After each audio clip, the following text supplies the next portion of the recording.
नमस्कार संस्कृत के प्रिय विद्यार्थियों, आप सभी का बहुत बहुत स्वागत है मैग्नेट ब्रेन्स पर। मैं पंकज तिवारी एक बार फिर लेकर के आया हूं कक्षा 12वीं की भास्वती, जो हम पढ़ रहे थे सूक्ति सौरभम नामक पाठ।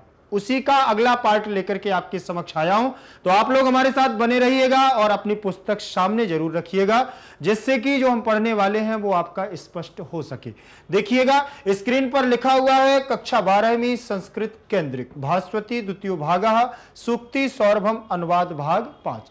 इससे यह स्पष्ट हो गया है कि अनुवाद भाग 4 तक हम लोग कंप्लीट कर चुके हैं। सूक्ति सौरभम नामक जो हमारा पाठ है, यह व्यवहारिक रूप से, सामाजिक तौर से और वाद विवाद के तौर से हमारे लिए बहुत महत्वपूर्ण है। अगर हम चाहें तो जीवन में इन सूक्तियों के माध्यम से बहुत कुछ कर सकते हैं। देखिए, किसी न किसी विद्वान कवियों के द्वारा, लेखकों के द्वारा ये एक प्रैक्टिकली जो हमारी बातें होती हैं उनको इन्होंने सूक्ति सौरभ नाम से दी हुई हैं। जैसे आप हिंदी में लोकोक्ति, मुहावरे, कहावतें कहते हैं, उसी प्रकार से संस्कृत में ये सूक्तियां होती हैं। तो आप लोग बहुत अच्छे से इन पर ध्यान दीजिएगा। देखें, ये हमारा सूक्ति होगी सबसे पहले जो आई हुई है, 5वें नंबर पर लिखी हुई है, लेकिन ये रहेगी हमारे श्लोक संख्या 9 में। क्यों रहेगी? क्योंकि आप लोगों को मालूम है कि प्रत्येक अनुवाद भाग 1, 2, 3 में प्रत्येक में 2-2 श्लोकों को रखा गया है। तो श्लोक संख्या तो आपकी 2-2 बढ़ती जा रही है। तो यहां पर 9, 4 श्लोक हो चुके, मतलब 8, 4 पार्ट हो चुके, मतलब आपके 8 श्लोक हो चुके हैं। अब 9वां श्लोक आपका होगा। लेकिन मैं उससे पहले बता दूं कि अनुवाद भाग 4 में जो हम लोगों ने पढ़ा कि निरंतर कार्य में हमें प्रगतिशील रहना चाहिए। जो व्यक्ति थककर भी अपने कार्य में निरंतर रहता है, ऐसे व्यक्ति के पास लक्ष्मी सदैव चल करके आती है। और अगर एक वंश या कुल में एक अच्छा पुत्र हो जाए, जिसके पास विद्या और सज्जनता दोनों हो जाएं, तो वह सारे वंश को प्रसन्नचित कर देता है। इस प्रकार की सूक्तियों का हमने अनुवाद भाग 4 में अध्ययन किया। अब बात करते हैं हम कि 9वें श्लोक में हमारे आचार्य चाणक्य जी क्या कह रहे हैं। चाणक्य अपनी नीति के आधार पर माने जाते हैं और विश्वविख्यात चाणक्य नीति मानी जाती है।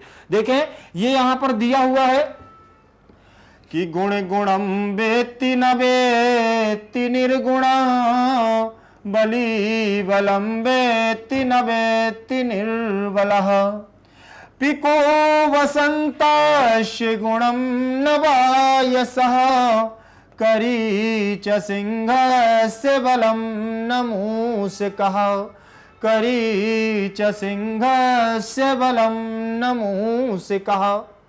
साधारण देखिए, आप इसको अगर पढ़ेंगे तो पढ़ने के लिए आपको पहले इसको धीरे धीरे पढ़ना है, ठीक। अगर आपसे एक बार में सीधे लय युक्त नहीं बनता है तो आप थोड़ा सा प्रयास जरूर करिएगा, क्योंकि एक देखिए आपको ऐसे याद हो जाएगा, गुण गुणम वेत्ति न वेत्ति निर्गुणः, याद करेंगे लेकिन ये भूल जाएगा।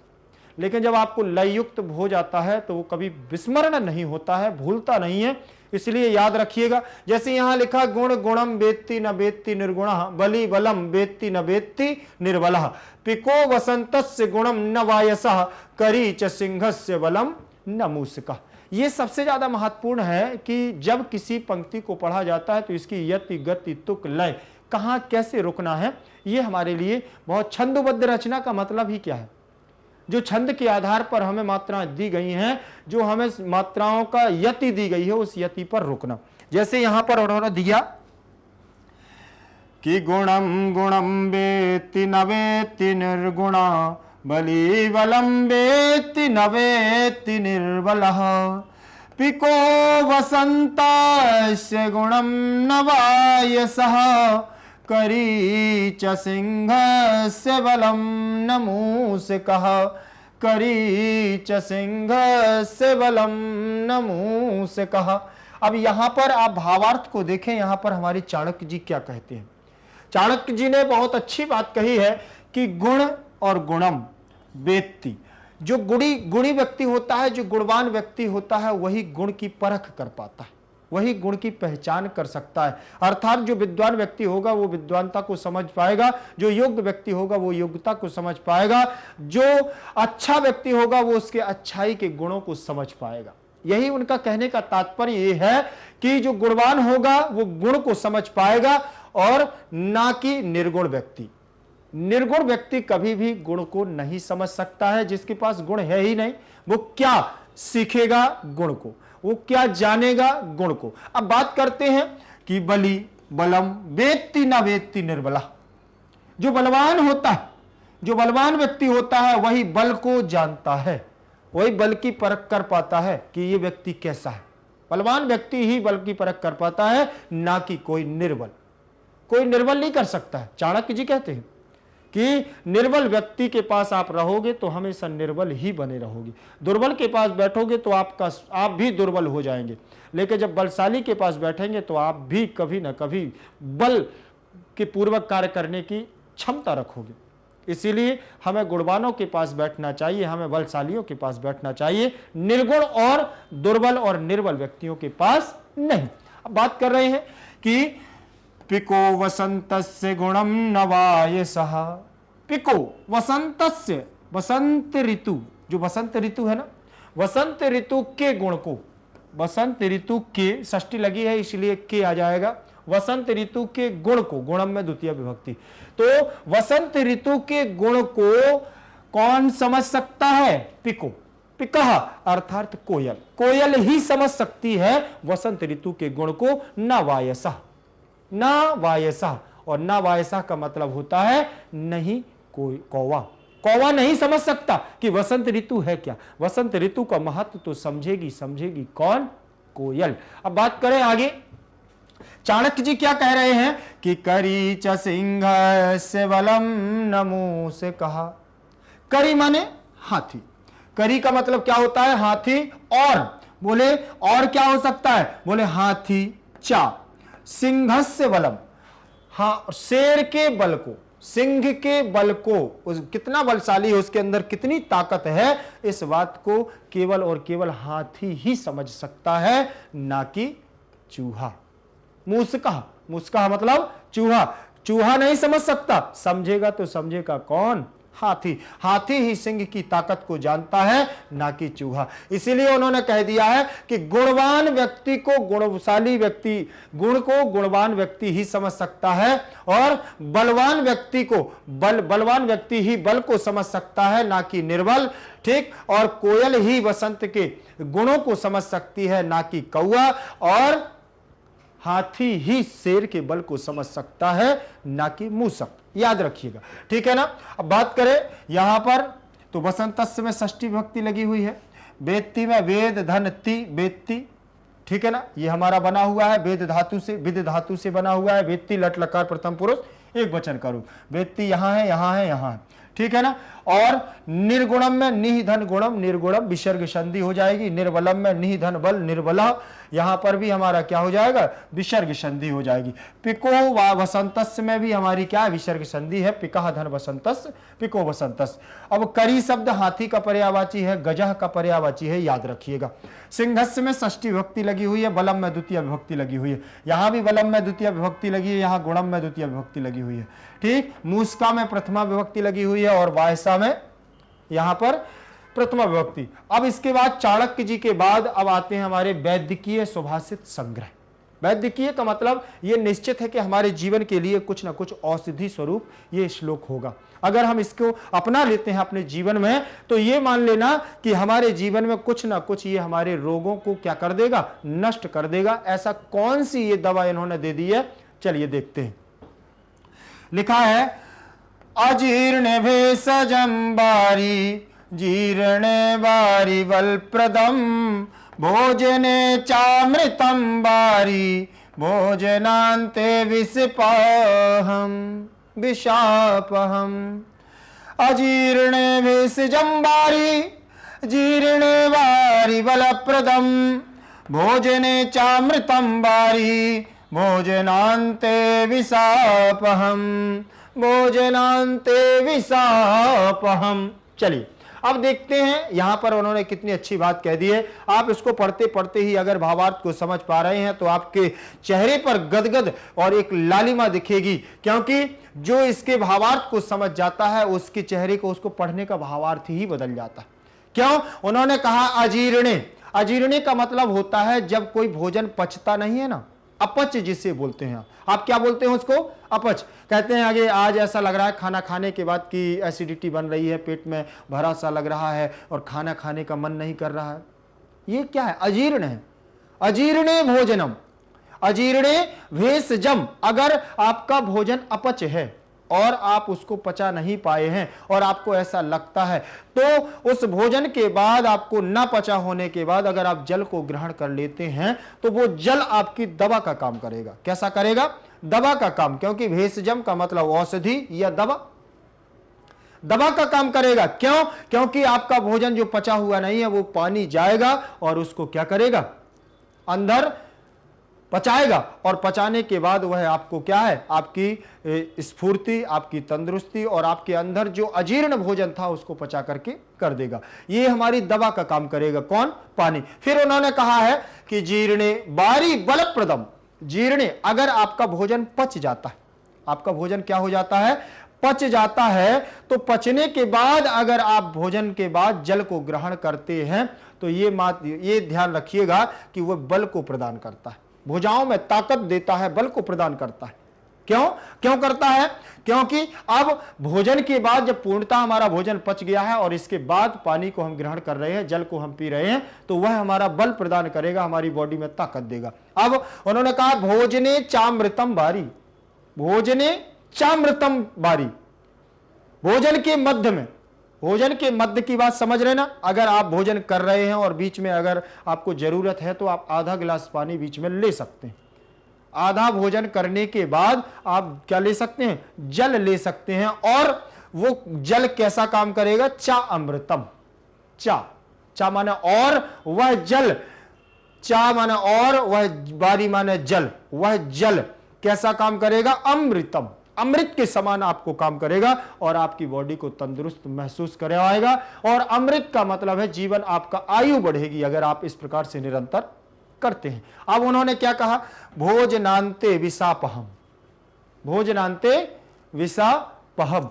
अब भोजनांते विषापहम का मतलब उन्होंने कहा भोजन के अंत में, भोजन के अंत में, भोजन के अंत में अगर हम जल को ग्रहण करते हैं तो विष आपहम, विषापहम, विष आपहम, विषापहम, समझ रहे ना? भोजन के अंत में अगर जल को ग्रहण करते हैं तो वह विष के समान होता है, वह हलाहल बन जाता है, वह क्या बन जाता है? जहर बन जाता है। वह हमें रोगग्रस्त, जहर का मतलब ऐसा नहीं कि हम बिल्कुल से चले जाएंगे ना, आप रोगग्रस्त हो जाएंगे। वो काम आपको फिर पता है, वो दवा का काम नहीं करेगा, वो आपको रोगी बनाएगा। गैस बनेगी, पेट आपका उधर जो है, आपके उधर में ऐसा लगेगा कि आज चल नहीं पा रहे हैं, आलस्य आपके अंदर बढ़ेगा, धीरे धीरे आप रोगग्रस्त हो जाएंगे, रोगग्रस्त हो जाएंगे। वही उन्होंने कहा है कि अगर हम जल को सही तरीके से, विधिवत तरीके से अगर हम करते हैं ग्रहण, तो वह हमारे लिए अनेक प्रकार से लाभकारी है। चलिए देखते हैं इस श्लोक। आपने तो इसका थोड़ा सा मोटा अर्थ देखा है, अभी उसी की क्रमबद्धता से देखेंगे हम। लिखा हुआ है गुणम गुणी, अन्वय देख रहे हैं, गुणम गुणी एव वेत्ति, गुणम गुणवान व्यक्ति ही गुण को जानता है, निर्गुणम च वेत्ति, निर्गुण नहीं, बलम बली एव वेत्ति, बल को बलशाली ही समझ सकता है, निर्बलम न, निर्बल नहीं, वसंतस्य गुणम पिकः वेत्ति, बसंत के गुण को कोयल ही जानता है, वसंत बायसः नहीं, कौवा नहीं, एवमेव सिंहस्य बलम च, इसी प्रकार जैसे सिंह के बल को करी माने हाथी, वेत्ति माने जानता है, मूसक नहीं, चूहा नहीं।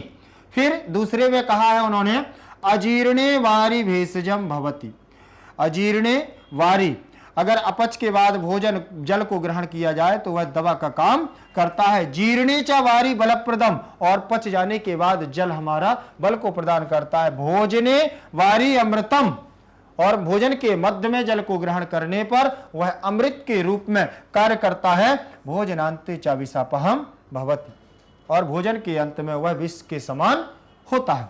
ये अन्वय था, ये उन्होंने क्रमबद्ध से अच्छे से उन्होंने रखा है, क्रमबद्धता के साथ रखा है, जिससे हम अर्थ को स्पष्ट तरीके से निकाल सके। ठीक है ना? अब उन्होंने दिया है शब्दार्था। क्या दिया हुआ है? शब्दार्था। संस्कृत शब्द है, पहला क्या है? संस्कृत शब्द है वेत्ति। वेत्ति का मतलब होता है जानता है, निर्गुणः का मतलब गुणों से रहित, बलि का मतलब ताकतवर, और पिकः का मतलब कोयल, पिकः का मतलब कोयल, वायसः का मतलब कोवा, और करी का मतलब हाथ, करी का मतलब हाथ। अब यहां पर देखेंगे आप, आगे देखेंगे अजीर्णे अपच होने पर, अजीर्णे अपच होने पर भेषजम का मतलब होता है दवा और वारी का मतलब होता है जल। बलप्रदम बल देने वाला, भोजने भोजन करते हुए, भोजने भोजन करते हुए, भोजनांते भोजन के अंत में। विषापहम विष का नाश करने वाला, विष का नाश करने वाला। समझ में आया? ये शब्दार्थ थे। शब्दार्थ के बाद प्रसंग रहेगा, नृत्य उसी प्रकार से प्रसंग रहेगा।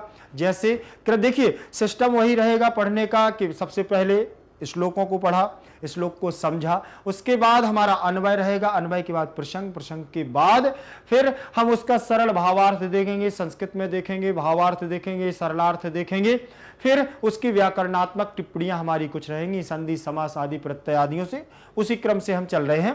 प्रसंग में देखें प्रस्तुत श्लोक क्या दिया है। प्रस्तुत श्लोक संस्कृत पाठ्य पुस्तक भास्वती द्वितीय भाग में संकलित अध्याय सूक्ति सौरभम से उद्धृत है। प्रथम श्लोक में बताया गया है, प्रथम श्लोक में बताया गया है कि कौन किसका गुण या बल जानता है, तथा द्वितीय श्लोक में अलग अलग दशा में जल के प्रयोगों को स्पष्ट किया गया है। समझ में आया? आगे देखेंगे सरल अर्थ दिया है। सरल अर्थ क्या बता रहा है देखें जरा। गुण का महत्व गुणवान व्यक्ति ही जानता है, गुण से रहित व्यक्ति नहीं, तथा बल को बलवान व्यक्ति ही जानता है, कमजोर नहीं। जैसे वसंत के महत्व को कोयल ही जानती है, कौवा नहीं, तथा शेर की ताकत को हाथी ही भली भांति जानता है, चूहा नहीं। अपच होने पर अर्थात भोजन के भली भांति न पचने पर जल बल औषध का काम करता है, तथा भोजन के पचने पर जल बल प्रदान करने वाला होता है, और भोजन के मध्य में जल अमृत के समान होता है, तथा भोजन के अंत में वही जल विष नाशक बन जाता है। आपको यह अर्थ तो समझ में आ गया होगा। अगर आपने श्लोक को अच्छे से समझ लिया है तो यह अर्थ भी आपको समझ में आ जाएगा। भावार्थ उन्होंने, अब ये कवियों का हमारा भावार्थ रहेगा कैसा। भाव यह है कि गुण के महत्व को गुणी व्यक्ति व बल के महत्व को बलवान व्यक्ति ही जानता है, निर्बल व निर्गुणी व्यक्ति नहीं जानता। द्वितीय श्लोक में अलग अलग अवस्थाओं में जल के अलग अलग प्रभावों का वर्णन किया गया है। समझ में आया? ठीक है ना। आगे देखेंगे भावार्थ। ये बहुत ज्यादा इंपॉर्टेंट है, क्योंकि परीक्षाओं में जब आता है कि संस्कृत में भावार्थ को लिखिए तो ये हमारा ट्रांसलेट करते हैं हम हिंदी से संस्कृत। ठीक है ना। तो कैसे आपको करना है ये भी आप देख लीजिए। देखिए लिखा हुआ है अव्यय, सबसे पहले दिया हुआ है अत्र। अत्र का मतलब यहां भावोयम माने भाव यह है, अयम माने यह, ठीक, भाव यह है, यत माने जो गुणस माने गुण का, जो गुण को, बलस और महत्व, च माने और, महत्व, गुणी बलि च जानीता, निर्गुणा निर्बला च न। गुण और बल के महत्व को गुणी और बलि व्यक्ति ही जानता है, निर्गुण और निर्बल नहीं। द्वितीय श्लोक, दूसरे श्लोक में वर्णितम, वर्णित है यत माने जो विविध दशासु जलम विधि फलदायकम भवति, जो विविध दशाओं में जल का विधि पूर्वक लेता है वही क्या है, अच्छा फल देने वाला होता है, फलदायक होता है। देखें जरा आगे उन्होंने दिया है। अब हमारे उसी श्लोक से संबंधित कुछ व्याकरणात्मक टिप्पणियां हैं जिन्हें हम संधि समास के आधार पर देखते हैं। देखिए सबसे पहले दिया हुआ है हमारा विषापहम। क्या दिया है? विषापहम, तो विश्व प्लस अपहम, अपोहम, ये दिया हुआ है। चलिए यहीं से शुरुआत करते हैं। सबसे पहले तो विष के सा में से क्या निकाल लिया है, आ निकाल लिया है, और यहां अपहम का आ गया है। ठीक है ना, इतना आपने देख लिया। अब आ और आ अगर सामने आ जाते हैं तो कौन सी संधि काम करती है, तो ये देख लेंगे कि दीर्घ संधि काम करती है। कौन सी? दीर्घ संधि। दीर्घ संधि हो गई। दीर्घ संधि में सूत्र वही रहेगा हमारा, कौन सा? अकह शवर्णे दीर्घा, अकह शवर्णे दीर्घा। अकह शवर्णे दीर्घा हमारा काम करेगा। तो अकह शवर्णे दीर्घा कहता क्या है ये जानना हमारे लिए बहुत महत्वपूर्ण है। छोटा आ और बड़ा आ प्लस छोटा आ और बड़ा आ, अगर हमारी ये दोनों पदों में समान या छोटा बड़ा करके वर्ण आते हैं तो हमेशा बड़ा आ ही बनता है। छोटी ई और बड़ी ई अगर आमने सामने हैं तो छोटी ई और बड़ी ई दोनों मिलकर के क्या हो जाएंगे, बड़ी ई बन जाएगी। छोटा ऊ या बड़ा ऊ आमने सामने अगर आता है तो छोटा ऊ या बड़ा ऊ मिलकर के क्या बनाता है, बड़ा ऊ बनाता है, बन जाएगा बड़ा ऊ। चलिए अब देखें, उन्होंने कहा कि छोटी ऋषि या बड़ी ऋषि, ठीक है, दोनों आमने सामने अगर आते हैं, छोटी हो या बड़ी हो, तो हमेशा क्या बनता है, बड़ी ऋषि बनती है। ये दीर्घ संधि हमारी कहती है। अब दीर्घ संधि के आधार पर ये हमारा नियम यहां से बनेगा, छोटा आ और छोटा आ दोनों आमने सामने आ गए। अब हमारा यहां बन जाएगा क्या, बड़ा आ।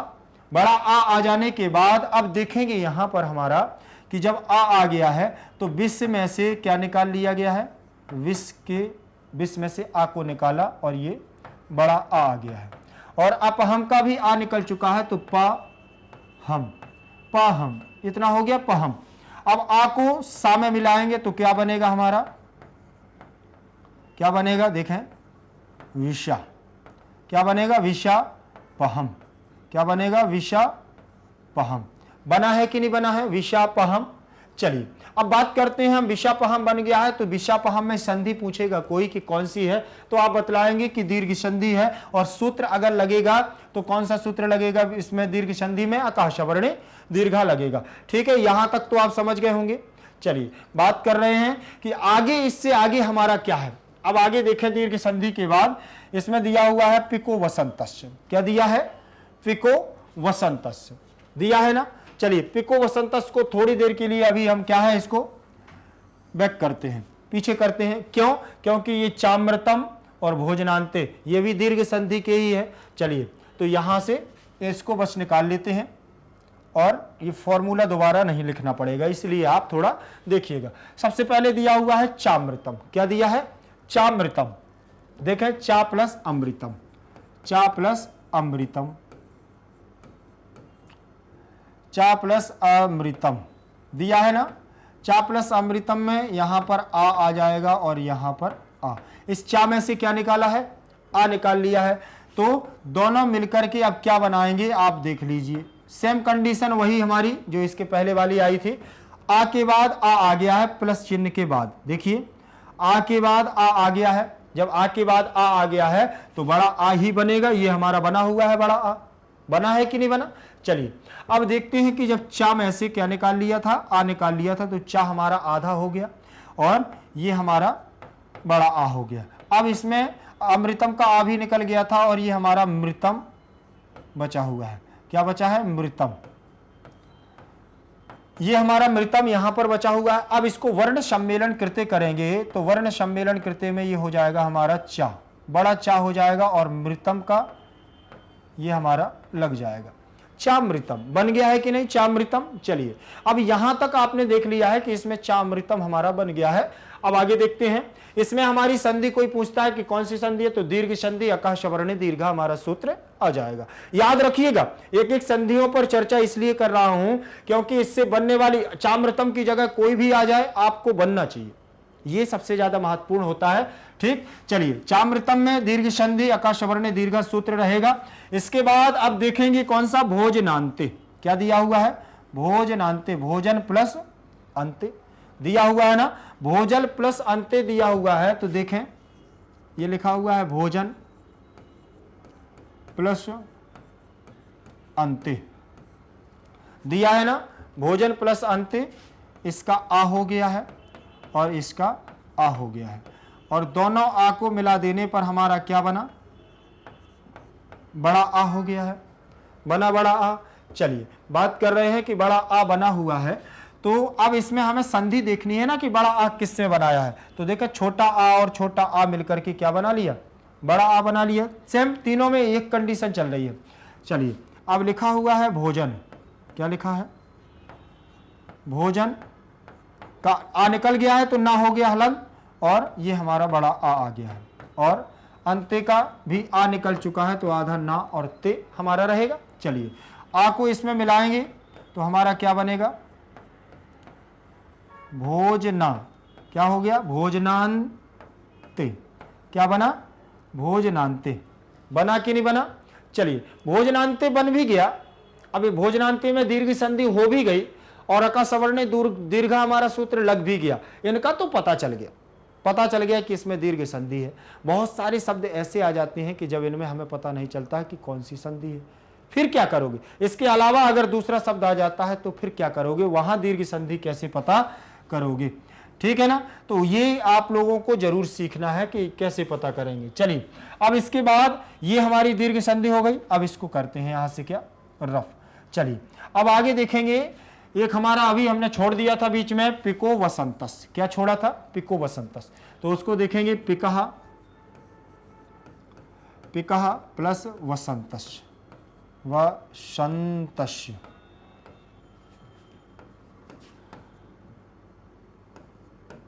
पिको वसंतस्य,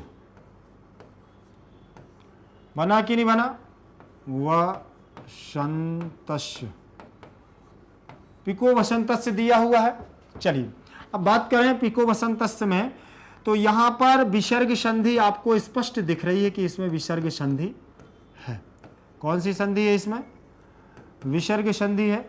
लेकिन विसर्ग संधि में इसमें सूत्र कौन सा लगेगा, जो उत्त करेगा, अतोरोर प्लुताद प्लुते से उत्त हो जाएगा, तो यहां बनेगा हमारा पिक और विसर्ग के स्थान पर हो जाएगा उ, विसर्ग के स्थान पर क्या हो गया, उ हो गया, और वसंतस्य हमारा ये ज्यों का त्यों हो गया, वसंतस्य।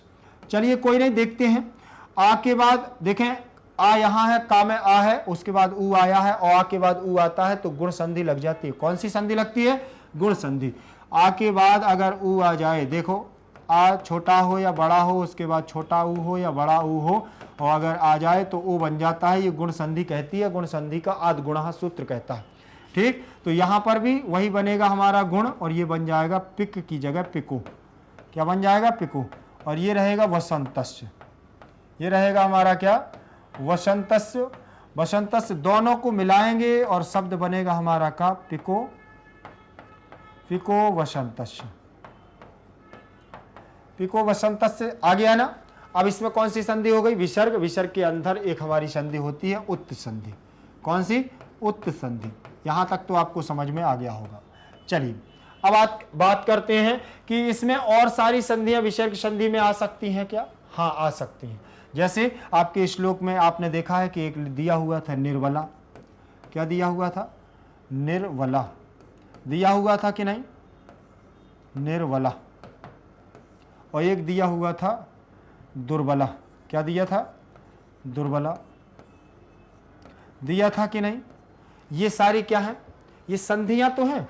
जैसे संधि कैसी है, ये है निधन बल, क्या है ये, निधन बल, निधन बल,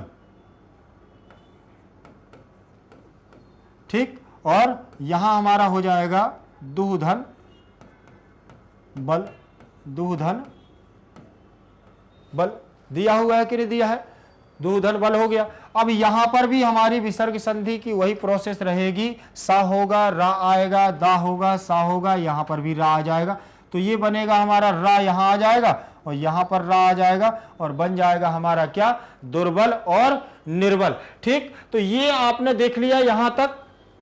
चलिए देखेंगे, ये हमारी संधियां हो गई। संधियों के बाद अब हम आगे चलेंगे। आपको दुर्बल और निर्बल ध्यान रखना है, इसमें भी विसर्ग संधि होगी। आगे हमारा रहेगा पद परिचय। क्या रहेगा, पद परिचय, शब्द रूप पर आधारित पद परिचय रहेगा। शब्द रूपों पर आधारित कैसे रहेगा, देखिए किसी भी चीज का अगर परिचय देखना है या पूरा इंट्रोडक्शन देखना है, जैसे मान के चलिए साधारण अगर आपसे कहा जाता है कि आप अपना परिचय दीजिए, तो आप परिचय में अपना क्या क्या देते हैं, सारी कुछ चीजें देते हैं। अपना नाम देंगे, पिताजी का नाम देंगे, अपना गांव का नाम देंगे, कहाँ पढ़े हुए हैं, कहाँ रहते हैं, ये सारी चीजें परिचय में दी जाती हैं। और उसी प्रकार से हमारे शब्दों का भी एक परिचय होता है। शब्द दो प्रकार के कैसे होते हैं, याद रख लेना कि शब्द रूपों पर भी बनते हैं और धातु रूपों, वो भी पद कहलाते हैं, क्रिया रूप भी हमारे पद कहलाते हैं। लेकिन शब्द संज्ञा, सर्वनाम और विशेषण से बनते हैं और क्रिया रूप हमारे क्रिया रूप कहलाते हैं, ठीक है ना।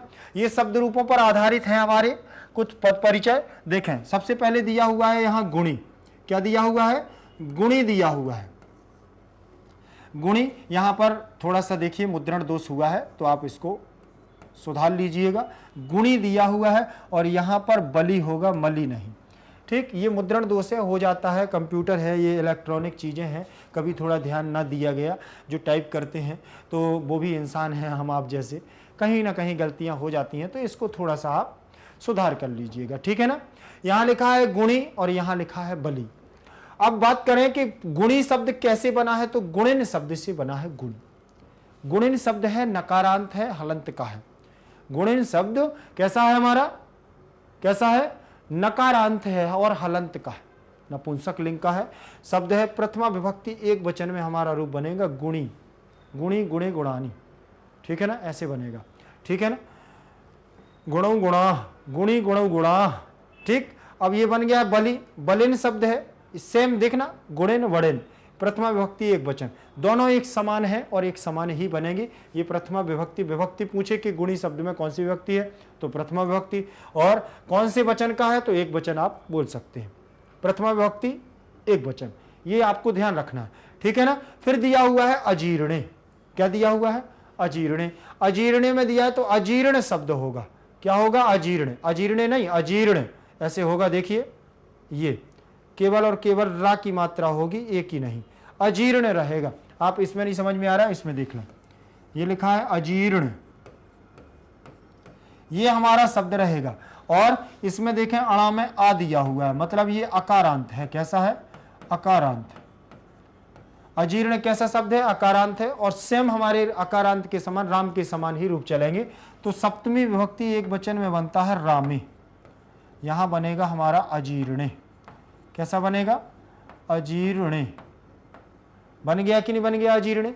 अब बात करते हैं कि ये अजीर्णे जो लिखा हुआ है हमारा, ये रामे के समान बना दिए हैं, तो सीधे जैसे रामः रामम रामेण रामाय रामात रामस्य रामे, वैसे बनेगा अजीर्ण अजीर्णम अजीर्णेन अजीर्णाय अजीर्णात अजीर्णस्य अजीर्णे। बनेगा कि नहीं बनेगा, बिल्कुल सेम एक समान बन जाएंगे। चलिए आगे देखते हैं, उसी क्रम में आगे देखेंगे। ये शब्द रूपों पर देखिए दिए हुए हैं, बहुत सारे शब्द हैं। जैसे उसमें आपने देखा था कौन सा, वसंतस्य दिया हुआ था, कौन सा दिया था, वसंतस्य वसंतस्य, ये वसंतस्य दिया हुआ था ना। अब वसंत जो दिया हुआ था हमारा, तो इसमें अगर देखें आ जाए तो इसमें वसंत शब्द हो जाएगा। क्या हो जाएगा, वसंत शब्द हो जाएगा, मूल शब्द वसंत हो जाएगा, और यहाँ पर अगर बात करें तो षष्ठी विभक्ति हो जाएगी।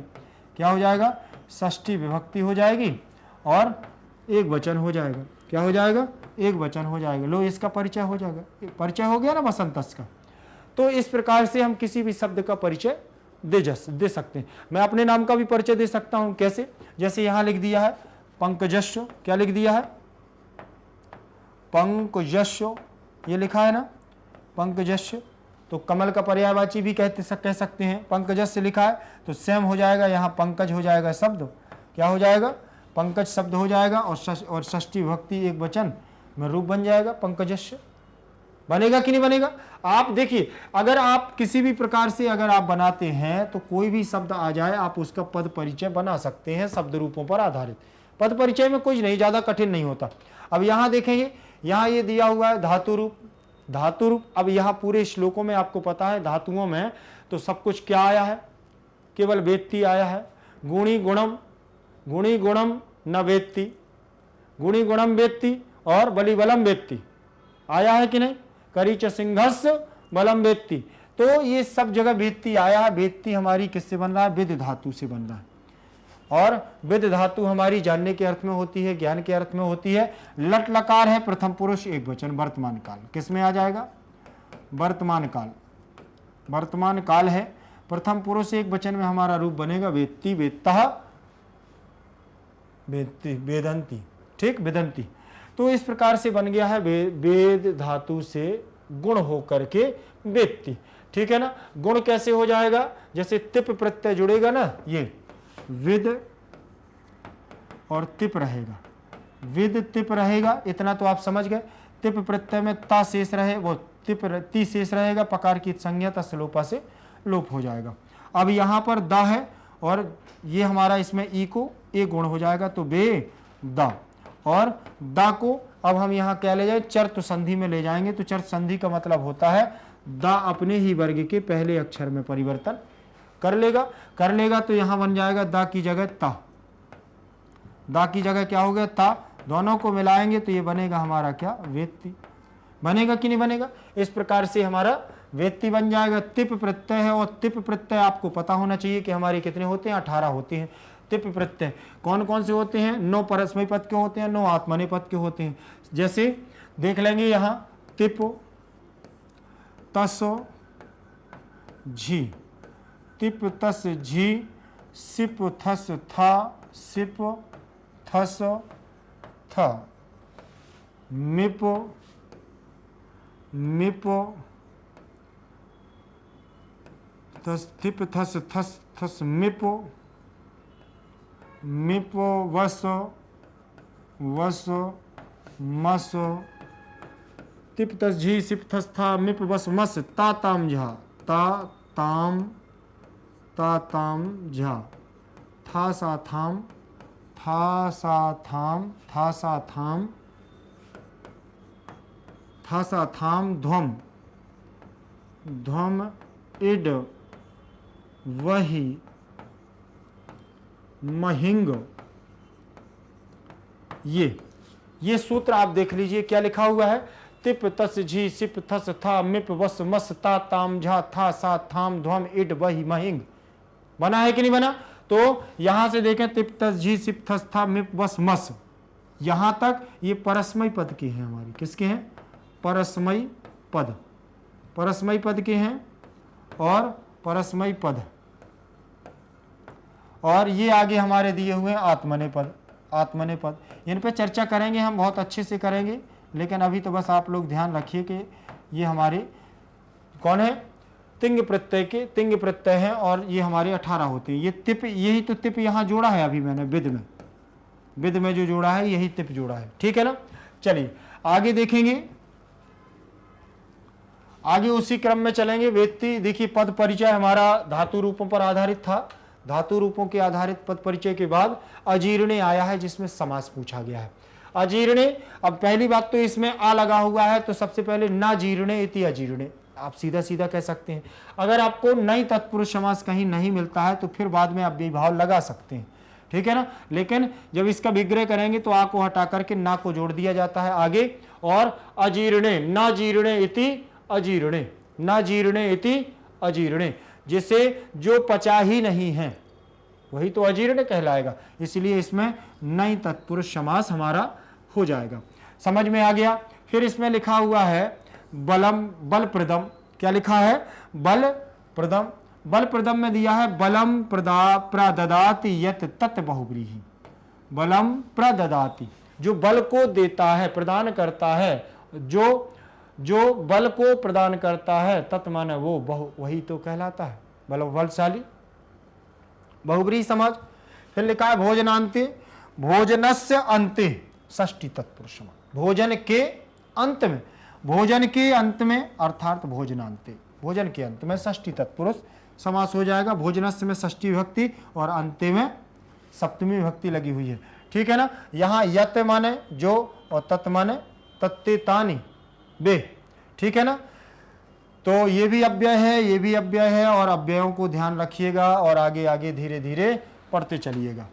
अब दिया हुआ है श्लोकौ पठित्वा, क्या दिया हुआ है, श्लोकौ पठित्वा प्रश्नान उत्तरत्।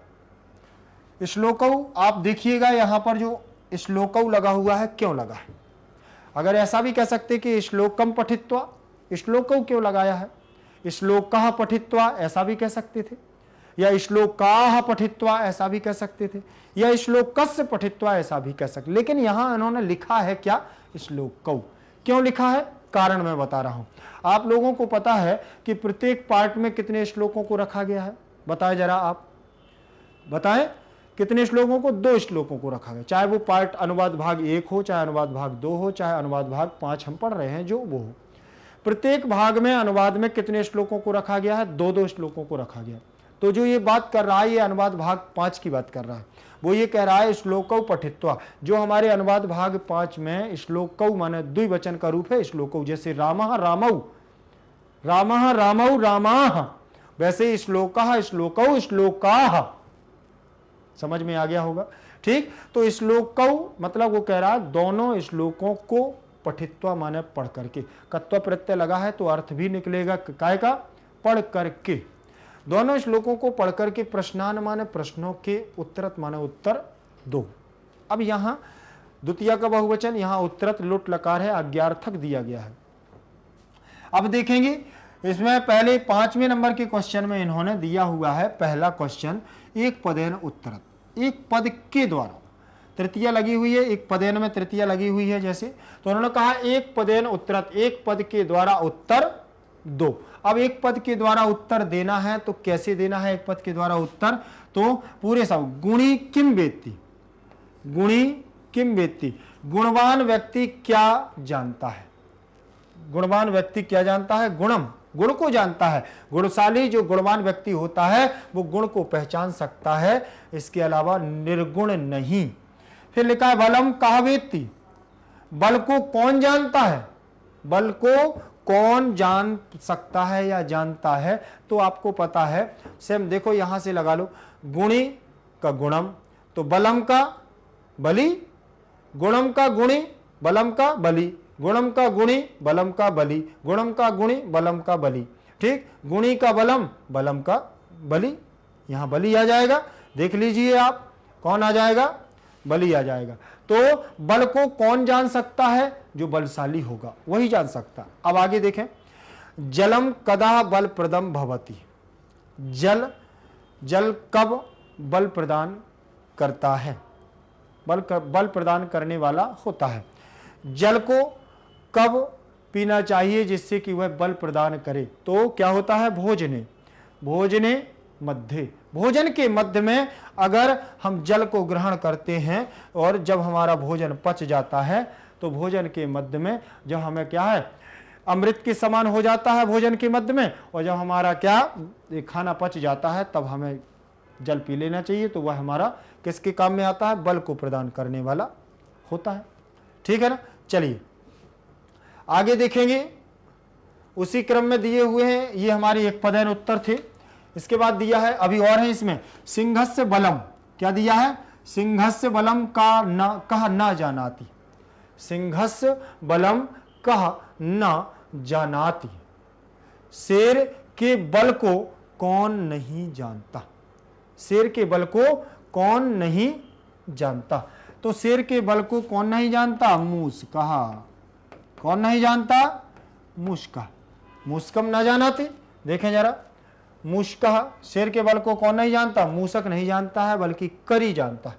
वारी विषापहम कदा भवति, वारी विषापहम कदा भवति, जल विष के समान कब होता, भोजनांते, भोजन के अंत में जब हम जल को ग्रहण करते हैं तो क्या हो जाता है, विष के समान हो जाता है। याद रखना कि भोजन के बाद कभी भी, ये व्यवहारिक रूप से भी, ये पढ़ तो रहे हमारा एक अलग काम है, लेकिन व्यवहारिक रूप से भी हमें याद रखना है कि भोजन के कम से कम 30 मिनट के बाद ही, 25 मिनट के बाद ही पानी को, जल को पीना चाहिए, क्योंकि वह हमारे लिए हानिकारक होता है और रोगीग्रस्त बन जाता है वो व्यक्ति जो इस प्रकार से करता है।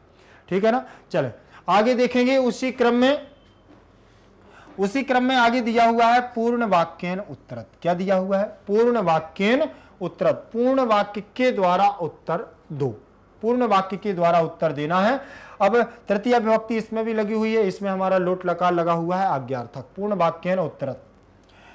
वसंतस्य गुणम कह जानाति कह चा ना, वसंत ऋतु, वसंत ऋतु की षष्ठी विभक्ति लगा है ना, क्या लगी हुई है, षष्ठी लगी है, और जब षष्ठी लगी है तो षष्ठी का एक वचन लगा है, यहाँ षष्ठी का एक वचन, तो यहाँ अर्थ क्या निकलेगा, कारक चिन्ह में का, के और की, ये अर्थ निकलेगा।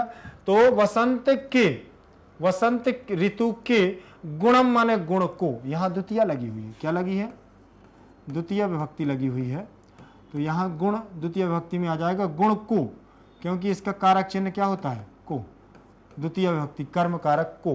तो बसंत ऋतु के गुण को कह माने कौन, जानाती माने जानता है, कौन जानता है, और कह चा ना जानाती, और कौन नहीं, कौन जानता है और कौन नहीं जानता है। तो पिको जानाति, पिको क्या, पिको,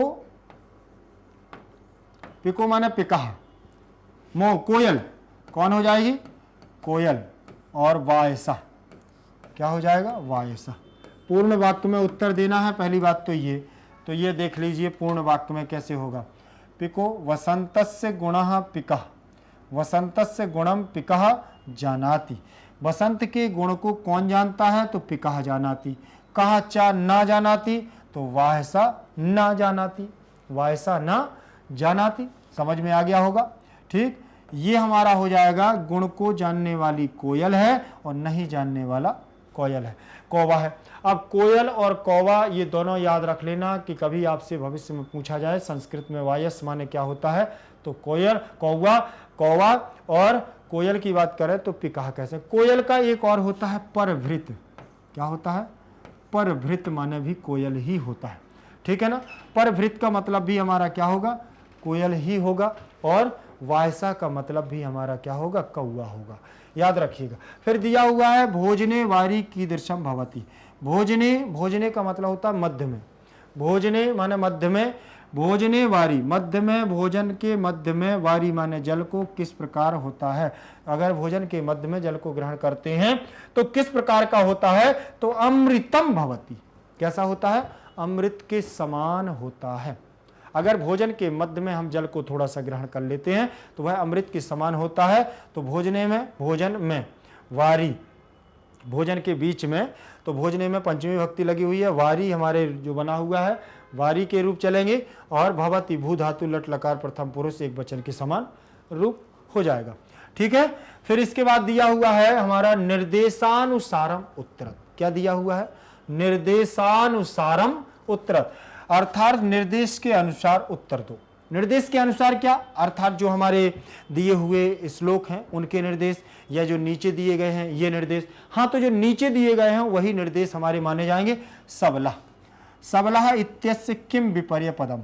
अब विपर्य पदम का मतलब याद रख लेना कि ये होता है विलोम, आगे के लिए भी याद रखना विलोम पद होता है, ठीक। और विलोम, और यहाँ अत्र मत्र लिखा है ना, अत्र विपर्यम प्लस अत्र, तो अत्र यहां निकाल लिया, अत्र, और किम माने क्या, किम माने क्या, उन्होंने कह दिया है सबला, सबल जो बल के साथ, सबल का मतलब होता है बल के साथ, इत्यस्य माने इस में, इसमें, इति अस्य माने इसमें क्या विलोम होगा, इसका क्या विलोम होगा, सबल का विलोम क्या होगा, अत्र माने यहां, यहां पर सबल शब्द का विलोम क्या होगा जो यहां प्रयोग किया गया है हमारे श्लोकों में।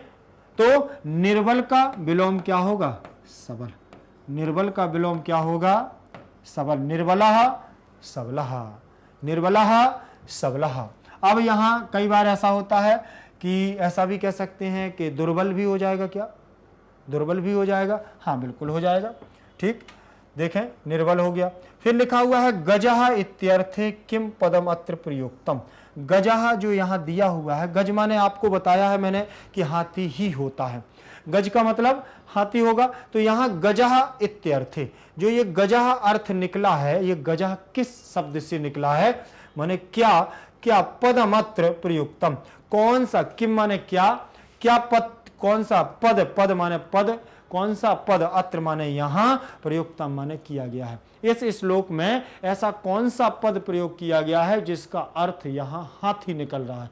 तो आपको मैंने बताया था करी सिंहस्य बलम, करी सिंहस्य बलम, तो करी माने हाथी, क्या बताया गया है, हाथी। देखें करी शब्द का अर्थ निकलेगा हमारा गज और हाथी, ठीक है ना। तो समझ में आ गया होगा आपको। आगे देखेंगे, इसमें दिया हुआ है वेत्ति इति क्रियापदस्य कर्तृपदम किम, जो वेत्ति दिया हुआ है, ये वेत्ति क्या है, आपको मैं बताया हूं अभी कि वेत्ति विद धातु से वेत्ति बना है, जिसका मतलब होता है जानना, ठीक। और जानना, सोना, उठना, बैठना, चलना, रोना, धोना, गाना, बजाना, ये सब क्रियाएं हैं, तो ये भी क्रिया है। तो उसने कहा है कि जो वेत्ति क्रियापद है, जो वेत्ति क्रिया है, उस क्रिया का कर्ता कौन है। एक बात ध्यान रख लेना कि जो क्रिया जो होगी, क्रिया का कोई ना कोई कर्ता भी होगा। जैसे हमने कह दिया है मोहन सोता है, ठीक है ना, तो मोहन क्या हो गया, कर्ता हो गया, सोने का काम कौन कर रहा, मोहन कर रहा है। जैसे मैंने कह दिया अहम पठामी, अहम पठामी, तो पढ़ने का काम कौन कर रहा है? अहम, तो अहम माने मैं, तो मैं पढ़ता हूं, तो मैं कर्ता कहलाऊंगा, पठामी क्रिया हो जाएगी। ठीक, मैंने कहा त्वम गच्छसि, त्वम गच्छसि, तो गच्छसि क्रिया हो गई और तुम क्या हो गया है? कर्ता हो गया। तो उसी प्रकार से ये वेत्ति, जो पूरे श्लोक में वेत्ति आया है, वेत्ति ये क्रिया है और इसका कर्ता कौन है वो ये पूछ रहा है। कर्तृपदम किम, इसका कर्ता कौन है? ठीक है ना। तो यहां पर भी ज्यादा अपन को वो नहीं करना है, परेशान नहीं होना है। देखिए, गुणवान व्यक्ति बल को जानता है, वो गुण को जानता है, और बलवान व्यक्ति बल को जानता है। तो गुणी और बली व्यक्ति ही हमारे इसके कर्ता हो जाएंगे। कौन हो जाएंगे? गुणी और बली व्यक्ति ही हमारे इसके कौन हो जाएंगे? कर्ता हो जाएंगे। ठीक है ना। तो यहां पर जो हमारी क्रिया है कौन? वेत्ति, उसका कर्ता कौन है? गुणी और बली। समझ में आ गया होगा। चलिए अब देखते हैं इसमें और कौन दिया हुआ है। इसमें एक दिया हुआ है हमारा भेषजम। भेषजम आपने देखा होगा, भेषजम का मतलब यहां दवा बताया है। क्या बताया है? दवा, या इसको हम ये कह सकते हैं कि औषधि। क्या कह सकते हैं? औषधि, औषधि भी बन जाएगा। अब औषधि जो यहां पर दिया हुआ है, देखें, औषधि, ये औषधि दिया हुआ है। तो औषधि कब होती है? जब अजीर्ण, जब अजीर्ण होता है भोजन। इत्यस्य विशेषणम, विशेषणस्य किम विशेष, जो भेषजम शब्द दिया हुआ है, यह यहां पर ये विशेषण है। ये इसका विशेष्य क्या है? इसका विशेष्य क्या है? ये किसका विशेषण है? विशेष्य, दवा। दवा कब? दवा कि ये पीने से भोजन के, जब हमारा अजीर्ण भोजन होता है, अपच भोजन होता है, उस समय हम किसको लें कि वो दवा का काम करे? किसको लें? बताएं जल्दी। वारी, पानी। पानी के लिए बताया गया है कि वो दवा का काम करता है, तो वारी ही आएगा ना। वारी का विशेषण है। वारी, वहां जल क्या बन जाता है? दवा बन जाता है। क्या बन जाता है? दवा बन जाता है। जैसे हमने ये दे दिया है बालकः सुंदरम, सुंदरम, सुंदरम, बालकः सुंदरम दिया है। बालक सुंदर है। बालक कैसा है?